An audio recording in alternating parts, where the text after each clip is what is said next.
Kapag nagtagpo ang apoy at lupa, ipinaliwanag ang pagkakatugma ng Leo at Taurus. Kapag nagtagpo ang apoy at lupa, hindi bumulong ang universo, umuungal ito.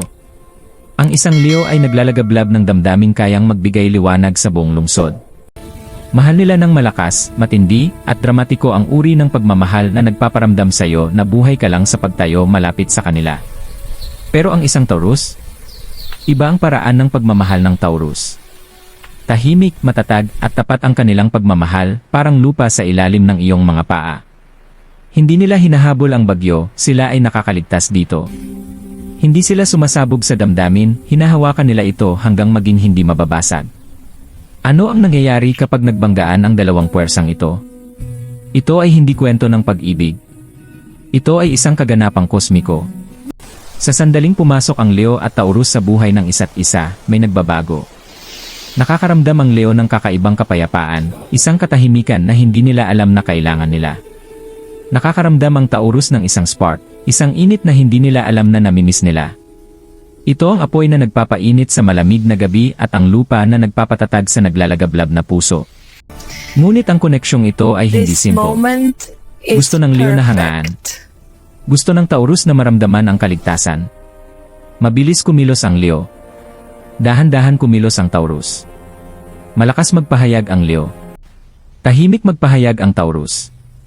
Sila ay magkaibang-magkaiba, pero ang ganitong uri ng pagkakaiba ay madalas pinagsasama ng universo sa isang dahilan. Dahil kahit na sila ay naghahamon sa isa't isa, kahit na sila ay nakakapagpabagot sa isa't isa, kahit na ang kanilang pride at katigasan ng ulo ay nagbabanggaan parang kulog at bato, patuloy pa rin silang bumabalik. Muli. At muli. At muli. Bakit? Dahil nakikita ng Leo sa Taurus ang pagmamahal na nananatili. At nakikita ng Taurus sa Leo ang pagmamahal na nagliliyab. Ito ay hindi uri ng pagkakatugma na mababasa mo sa mga pangkaraniwang zodiac summary. Ito ay mas malalim, raw, emosyonal, tunay. Ang uri ng koneksyon na maaaring magtayo ng isang kaharian o sumunog nito. Ito ang apoy at lupa. Ito ang Leo at Taurus. At ito ang katotohanan kung bakit hindi nila kayang umalis kahit na sinubukan nila. Ang pag-ibig ay hindi kailanman simple, at pagdating sa Leo at Taurus, nagiging kwento ito na gustong panoorin mismo ng mga bituin. Ang Leo, na pinamumunuan ng araw, ay nagniningning ng kumpiyansang nagbibigay liwanag sa bawat sulok ng silid. Matapang sila, expressive, puno ng buhay, at puno ng pangarap. Sila ang uri ng taong nagmamahal ng buong puso, walang pagtatago, walang pag-aalinlangan, walang kalahating pagmamahal. Kapag minahal ka ng isang Leo, ang mundo ay tila mas maliwanag. Ramdam mo na ikaw ay pinili. Ramdam mo na ikaw ay mahalaga. Ramdam mo na ikaw ay buhay. Ang Taurus, na pinamumunuan ng Venus, ay ibang klase ng kagandahan. Matatag, grounded, tapat, at matiisin, ang uri ng taong hindi sasabihin ang mahal kita bawat minuto, ngunit ipinapakita ito sa mga bagay na mahalaga. Hindi sila malakas magsalita, ngunit sila ay pare-pareho. Hindi sila madaling sumusuko. Nagmamahal sila ng may tahimik na lakas. Nanatili sila kahit na mahirap ang sitwasyon. Ang kanilang presensya lang ay nagpaparamdam ng kaligtasan. At gayunpaman sa kabila ng pagiging ganap na magkaiba, natagpuan ng dalawang signs na ito ang isa't isa parang magneto. Bakit? Dahil nagdadala ng apoy ang Leo sa tahimik na mundo ng Taurus. At nagdadala ng kapayapaan ng Taurus sa magulong puso ng Leo. Nauunawaan ng mga Pilipino ang dinamika na ito ng malalim dahil sa ating kultura, ang relasyon ay parang sayaw ng balanse. Isa ay emosyonal, expressive, dramatiko. Ang isa ay matiisin, tahimik, matatag. Kumikilos ng mabilis, ang isa ay nag-isip ng dahan-dahan. Isa ang naghahanap ng pagmamahal, ang isa ay naghahanap ng seguridad. Ito ay pattern na nakikita natin sa totoong buhay, sa totoong relasyon, sa totoong mga pagkabasag ng puso. Pinapakita ito ng Leo at Taurus ng napakaganda. Gusto ng Leo ng passion, ang uri na nagpapabilis ng tibok ng puso. Gusto ng Taurus ng stability, ang uri na nagpaparamdam sa kaluluwa ng tahanan. Dalawang magkaibang pangangailangan. Dalawang magkaibang wika ng pagmamahal. Ngunit, hindi pa rin nila kayang pigilan ang isa't isa. Ang intro na ito ay hindi tungkol sa paghula kung compatible sila o pagbibigay ng pangkaraniwang paglalarawan ng zodiac. Hindi. Ito ay tungkol sa pag-unawa sa emosyonal na katotohanan sa likod ng koneksyong ito. Ang katotohanan kung bakit sila nagkakaugnay, bakit sila nag-aaway, bakit sila nagkakamali sa isa't isa, at bakit, sa kabila ng lahat ng pagkakaiba, patuloy silang nagtatagpo. Nakikita ng Leo ang Taurus bilang taong maaasahan, isang tao na matatag, mature, steady. Isang tao na hindi aalis kapag mahirap ang sitwasyon. Isang tao na maaring pagkatiwalaan sa kanilang marupok na puso, kahit na nagpapanggap silang malakas. Nakikita ng Taurus ang Leo bilang taong nagdadala ng saya sa kanilang buhay, isang tao na nagpaparamdam sa kanila na buhay sila, inspiradong inspirasyon, at excited. Isang tao na nagpapaalala na ang pagmamahal ay hindi lamang routine at kaginhawahan, ito rin ay passion, adventure, at tapang. Ngunit narito ang mas malalim na katotohanan. Ang relasyon na ito ay isang bagay na pareho nilang kailangang palagin. Dahil ang Leo ay dapat matutong maging matiisin. At ang Taurus ay dapat matutong ipahayag ang damdamin. Ang Leo ay dapat paliitin ang kanilang pride. Ang Taurus ay dapat buksan ang kanilang puso. Ang Leo ay dapat maunawaan ang katahimikan. Ang Taurus ay dapat maunawaan ang passion. Sa mga Pilipinong relasyon, sinasabi natin, ang mahal mo, natutunan mong intindihin. Iyan ang kapalaran ng Leo at Taurus. Ang koneksyon nila ay hindi lamang tungkol sa romance, ito ay pagbabago. Hindi lamang tungkol sa compatibility, ito ay paglago. Hindi lamang tungkol sa attraction, ito ay kapalaran. Kaya ngayon, sumisid tayo ng mas malalim. Hindi lamang kung sino sila, kundi kung ano ang nagiging sila kapag magkasama. Hindi lamang sa kanilang lakas, kundi sa kanilang mga sugat. Hindi lamang sa astrology, kundi sa emosyon. Dahil higit pa ito sa apoy na nakakatagpo ng lupa. Ito ay kwento ng dalawang kaluluwa na natutong magmahal sa paraang tila imposible. Ngunit hindi malilimutan. Kung ikaw ay isang Leo, isang Taurus, o isang taong minahal na ang isa, ang kwentong ito ay maaaring maramdaman mo na para sa'yo. Sinasabi nila na ang ilang koneksyon ay hindi nagsisimula sa fireworks, nagsisimula ito sa isang pakiramdam. Isang tahimik na paghila, isang silent na pagkilala. Perfect. At ganito nagsimula ang unang pagtawid ng landas ng Leo at Taurus. Hindi ito dramatiko. Hindi ito malakas. Ito ay simpleng natural. Tahimik na nakaupo si Taurus, nakatuon, abala sa sariling mundo tulad ng karaniwang ginagawa ng mga earth sign, kalmado, matatag, hindi naapektuhan ng ingay sa paligid. Hindi nila sinusubukang mapansin. Hindi nila kailanman ginagawa iyon. Ang kanilang presensya lang ay sapat na. Pagkatapos ay pumasok si Leo, maliwanag, puno ng kumpiyansa, naglalabas ng enerhiya na halos imposibleng hindi mapansin. Medyo nagbago ang silid, tumaas ang antas ng usapan, lumingon ang mga ulo. Ganito ang Leo kapag pumasok sila, parang nailawan ang buong paligid. Napapansin ng Leo ang lahat, ngunit noong araw na yon, napansin nila ang isang bagay ng partikular. Ang taong hindi sinusubukang pansinin sila. Hindi tumingin si Taurus pataas. Hindi nag-react. Hindi namutla sa presensya ni Leo. At iyon ang unang spark. Naramdaman ni Leo ang hamon. Naramdaman ni Taurus ang pagkamausisa. Nagbanggaan ng dalawang enerhiya kahit hindi pa nagtatagpo. Nang lumapit sa wakas si Leo kay Taurus, hindi ito sa pamamagitan ng lakas. Ito ay may init, ang uri na natutunaw ang mga pader ng hindi pinipilit. Hay, sabi ni Leo na may kumpiyansang ngiti, ngunit may kaunting lambot sa ilalim nito. Mabagal na tumingala si Taurus, mata kalmado, ekspresyon mahirap basahin. Ngunit may kumilos sa loob nila, isang mabilis na flutter na sinubukan nilang itago. Naramdaman ni Leo. Naramdaman ni Taurus. Naramdaman ng universo. Ang kanilang unang usapan ay hindi perpekto. Pero ito ay totoo. Nag-usat si Leo ng may passion, nakinig si Taurus ng may katapatan. Nagsalita si Taurus ng tapat, sumagot si Leo ng may enerhiya. Pinuno nila ang katahimikan ng isa't isa sa paraang kakaiba, para bang matagal na silang naghihintay para sa sandaling ito kaysa sa kanilang naisip. Para kay Leo, si Taurus ay parang kapayapaan.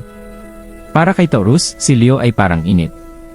At habang mas marami silang nag-usap, mas naramdaman nila ang isang bagay na hindi nakikita na nabubuo sa pagitan nila, isang uri ng magnetic pull na ayaw aminin ng alinman sa kanila, ngunit hindi rin nila kayang baliwalain. Masyado pang maaga para tawaging pag-ibig. Masyado pang maaga para tawaging kapalaran. Ngunit hindi masyado maaga para tawaging isang bagay na bihira. Dahil sa unang pagkikita na yon, walang fireworks, walang drama. Pinainit ng apoy ng Leo ang lupa ni Taurus. At pinatatag ng katahimikan ni Taurus ang apoy ni Leo. Ito ang simula ng isang koneksyon na malapit ng subukin, turuan, at baguhin sila. Matapos ang unang pagkikita, hindi na mapigilan ni Leo at Taurus ang pag-iisip tungkol sa isa't isa.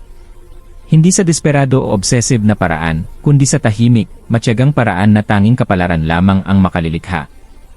Si Leo, na may apoy sa puso, ay natagpuan ang kanilang sarili na hinahanap ang tahimik at kalmadong presensya ni Taurus.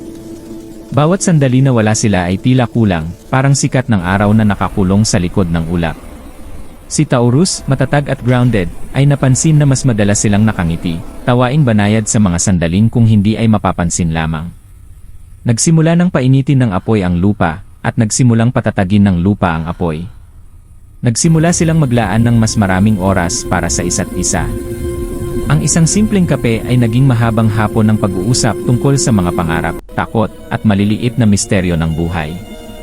Nagbahagi si Leo ng mga kwento ng malalaking pakikipagsapalaran, ambisyon na tila mas malaki kaysa sa buhay, at mga sandaling humihingi ng pansin. Nakikinig si Taurus, tahimik, maingat, nagbibigay ng payo kung kinakailangan, nagbibigay ng katiyakan sa paraang hindi lubos na maipapahayag ng mga salita. Lumalalim ang koneksyon hindi sa pamamagitan ng malalaking galaw o dramatikong palabas, kundi sa maliliit at intimate na sandali. Mahal ni Leo ang paraan kung paano nagbibigay kasiguro ang presensya ni Taurus, matatag at hindi natitinag, parang lihim na kanlungan sa gitna ng bagyo. Mahal ni Taurus ang nakakahawa na enerhiya ni Leo na nagpapasigla sa kanilang damdamin sa paraang hindi nila alam na kailangan nila. Ngunit hindi ito perpekto. Minsan, ang passion ni Leo ay nakaka-overwhelm sa kalmado ni Taurus. Ang pag-iingat ni Taurus ay minsang nakaka-frustrate sa kagustuhan ni Leo para sa excitement. Ngunit kahit ang mga sandaling iyon, ang maliliit na pagtatalo, ang munting hindi pagkakaintindihan, ay nagdagdag ng lalim sa kanilang ugnayan.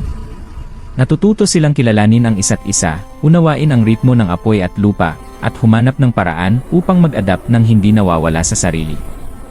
May mga mahabang lakad kung saan hawak ni Taurus ang kamay ni Leo, matatag at nagpapatatag, habang tumatawa si Leo sa mga kwento na nagpapabilis sa tibok ng puso ni Taurus. May mga tahimik na gabi kung saan pinapanood ni Leo si Taurus na nagluluto o nagbabasa, nararamdaman ang init sa dibdib na bago ngunit nakaaliw. Bawat interaksyon, bawat ngiti, bawat banayad na kilos, ay hinahabi ang hindi nakikitang mga sinulid sa pagitan ng kanilang mga kaluluwa. At dahan-dahan, nang hindi nila namamalayan, naging pangangailangan nila ang isa't isa. Hinahangad ni Leo ang tahimik at matatag na katatagan na ibinibigay ni Taurus. Hinahangad ni Taurus ang masiglang passion na dala ni Leo.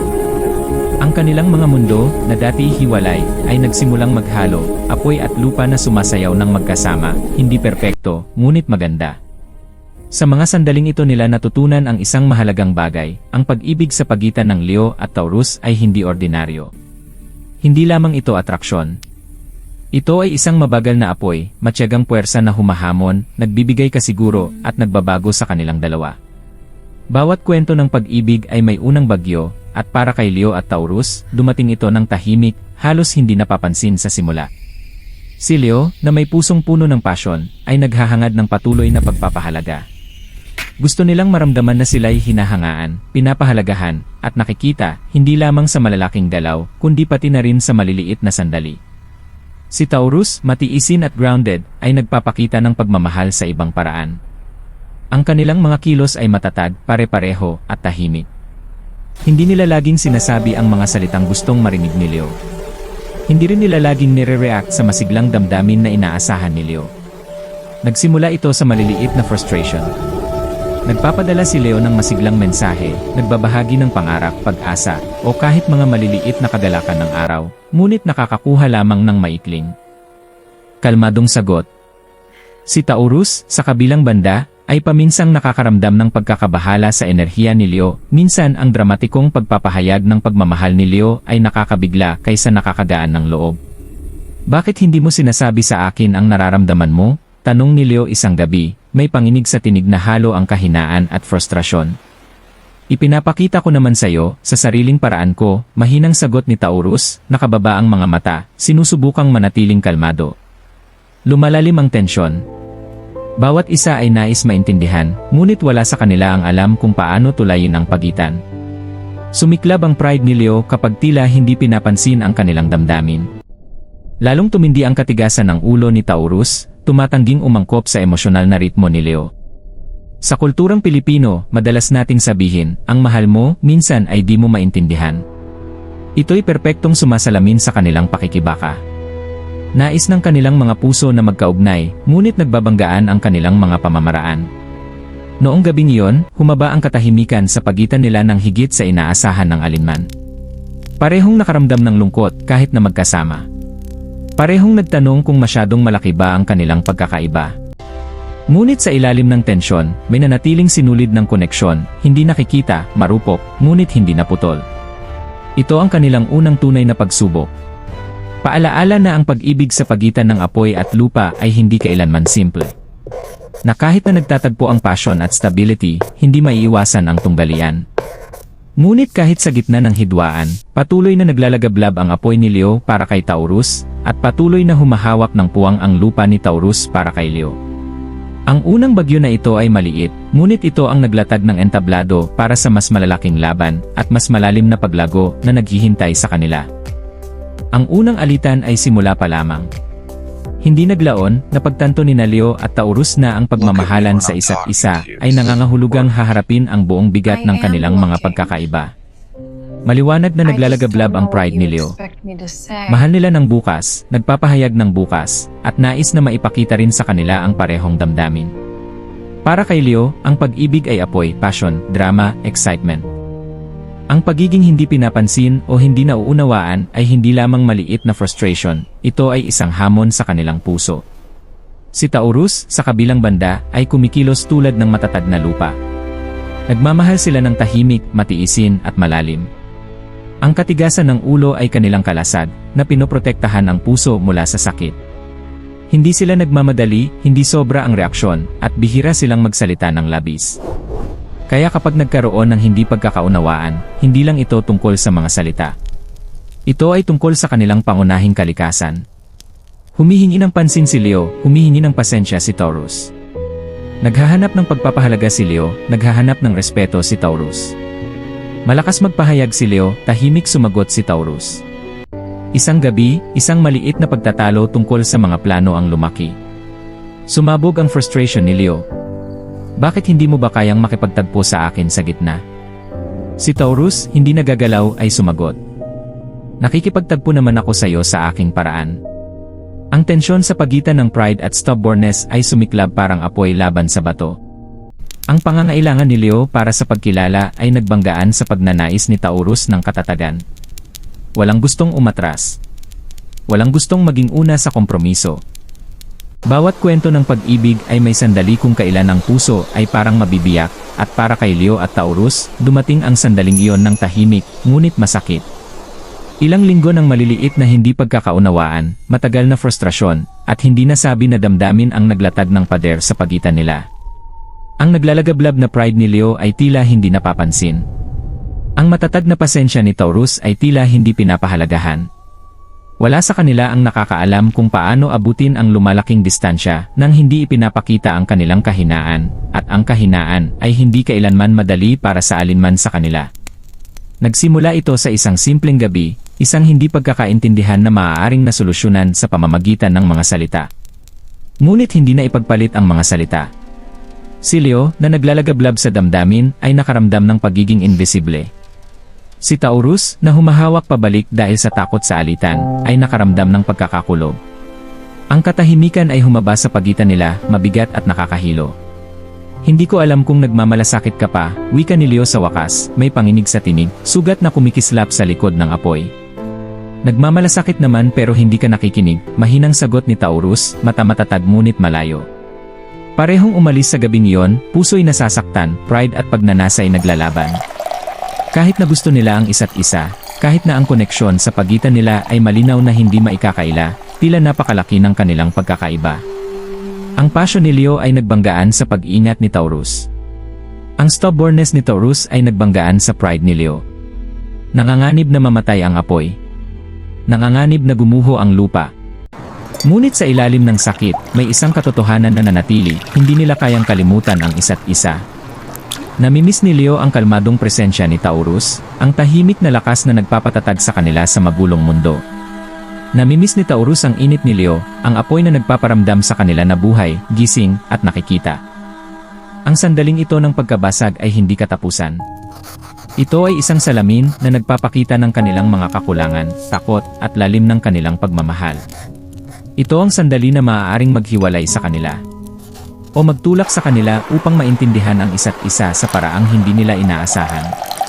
Kahit sa kanilang pinakamababa, kahit na ang koneksyon ay tila marupok, natagpuan pa rin ng apoy at lupa ang isa't isa, tahimik, hindi maiiwasan, at matyaga. Si Leo at Taurus ay isa sa mga pinakakahanga-hangang kombinasyon sa zodiac, hindi dahil sila ay simple, kundi dahil ang kanilang koneksyon ay komplikado, magnetic, at nagbabago. Ang pag-unawa kung bakit naakit ang dalawang signs na ito sa isa't isa, at kung bakit sila nahihirapan, ay nangangailangan ng masusing pagtingin sa kanilang personalidad, pangangailangan, at mga wika ng pagmamahal. Isa, magkakaibang wika ng pagmamahal. Malakas magpahayag ng pagmamahal si Leo. Kailangan nila ng verbal na kumpirmasyon, malalaking galaw, at patuloy na atensyon. Para sa Leo, ang pagsabi ng "imahal kita" ay hindi sapat maliban kung sinamahan ng excitement, passion, at drama. Gustong-gusto nilang makita, hangaan, at ipagdiwang. Si Taurus, sa kabilang banda, ay tahimik magpahayag ng pagmamahal. Ang kanilang mga kilos ay subtil, pare-pareho, at grounded. Ipinapakita nila ang debosyon sa pamamagitan ng pananatili sa gitna ng mga hamon, pagbibigay ng praktikal na suporta, at pagiging maaasahan. Maaaring hindi laging sabihin ni Taurus ang mga salitang gustong marinig ni Leo, ngunit ang kanilang mga kilos ay nagsasalita ng malakas. Ang pagkakaibang ito ay maaaring magdulot ng tensyon, nakakaramdam si Leo ng hindi pagpapahalaga, habang si Taurus ay nakararamdam ng pressure. Ngunit kapag naunawaan, ito ay nagiging pundasyon ng isang makapangyarihang koneksyon. Natututo si Leo ng pasensya. Natututo si Taurus ng pagpapahayag. Magkasama, na itataguyod nila ang tulay sa pagitan ng passion at stability. Dalawa, naghahangad ng seguridad, yes, naghahangad ng pagpapahalaga. Pinahahalagahan ni Taurus ang katatagan at seguridad. Nais nila ng partner na matatag, maaasahan, at tapat.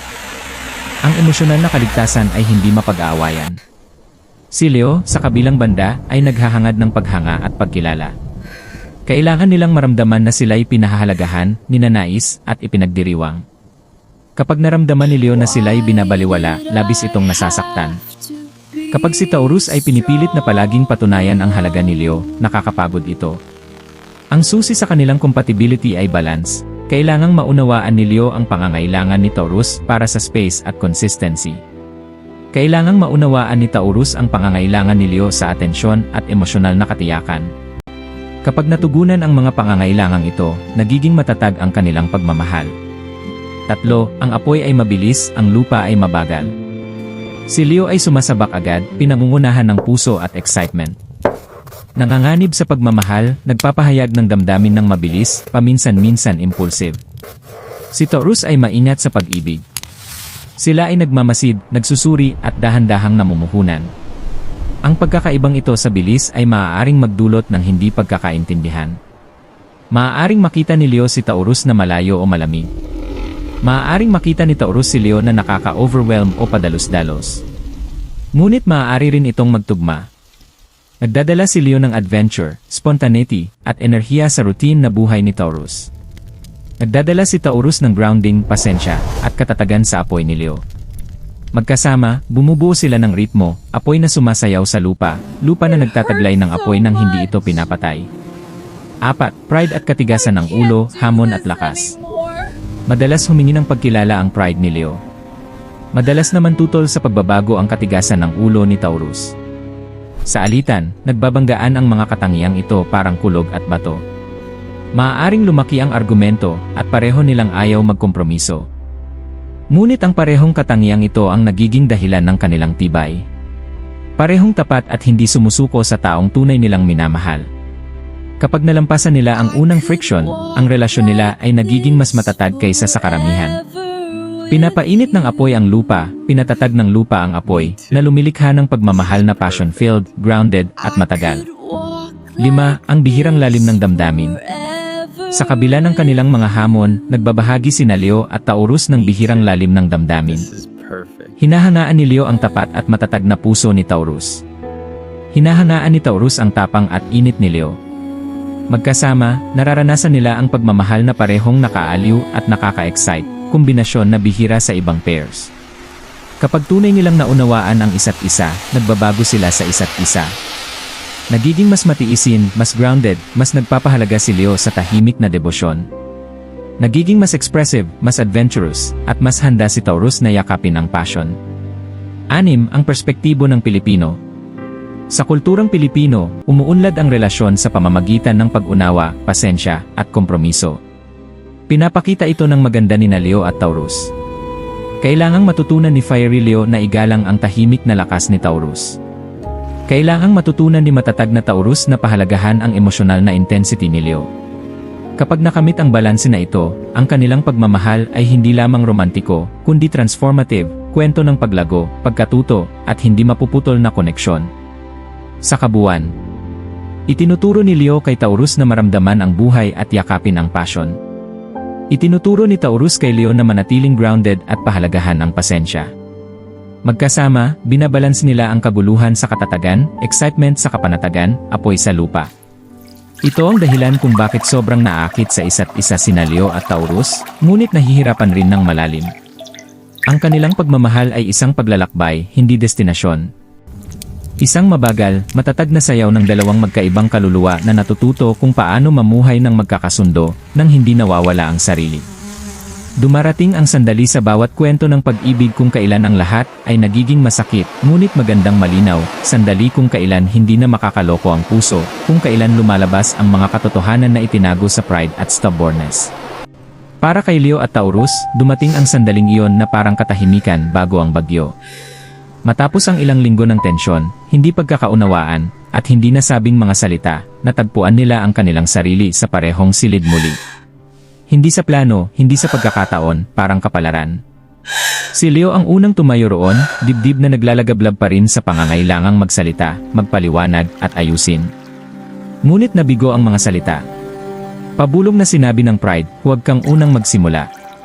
Hayaan mo silang lumapit sa'yo. Samantala, ang kalmadong panlabas ni Taurus ay nagtatago ng bagyo ng damdamin. Mata matatag, puso tumitibok, nagtataka sila kung huli na ba para abutin ang distansyang kanilang nalikha. Humaba ang katahimikan, mabigat at puno ng kuryente. Ang bawat pintig ng puso ay umalingaw-ngaw ng mas malakas kaysa sa mga salita. Sa wakas, bumulala si Leo, tinig mababa, may halong kahinaan. Akala ko hindi ka na nagmamalasakit. Tumutugon si Taurus, labi bahagyang nanginginig, ngunit tinig matatag. Nagmamalasakit ako, natakot lang akong hindi mo ako maintindihan. Sa sandaling iyon, nagbago ang lahat. Ang apoy ni Leo ay lumambot, naramdaman muli ang grounding presence ni Taurus. Ang lupa ni Taurus ay nagbitak ng sapat upang makapasok ang liwanag ng init ni Leo. Nakita nila ang isa't isa, tunay na nakita, lampas sa pride, lampas sa stubbornness, lampas sa sakit. Lahat ng maliliit na alitan, lahat ng katahimikan, lahat ng frustrasyon, biglang naging maunawaan. Naunawaan ni Leo na ang pasensya at tahimik na debosyon ni Taurus ay anyo ng pagmamahal na kasing lalim ng kanilang sariling apoy na pagpapahayag. Naunawaan ni Taurus na ang pangangailangan ni Leo para sa validation, atensyon, at kumpirmasyon ay hindi kahinaan, kundi salamin ng lalim ng kanilang puso. Napagtanto nila ang isang mahalagang bagay, kahit na nasasaktan nila ang isa't isa, kahit na sinisira ng hindi pagkakaintindihan ang kanilang ugnayan, wala sa kanila ang tunay na makakaalis. Dahil ang meron sila ay bihira. Isang bagay na kakaunti lamang ang makakahanap sa isang buhay, koneksyon na humahamon, nagpapatatag, nagpapaliyab, at nagbabago ng sabay. Hinawakan ni Leo ang kamay ni Taurus, mahinahon, at pinayagan ito ni Taurus. Walang malalaking galaw, walang dramatikong deklarasyon, simpleng pagkakadikit ng mga kamay, puso na nagkakaaligin, unawaan na dumadaloy ng tahimik sa pagitan nila. Ito ang sandali kung kailan nagtagpo ang apoy at lupa hindi upang magbanggaan, kundi upang mag-harmonize. Ang sandali kung kailan ang pride at stubbornness ay hindi na hadlang, kundi aral.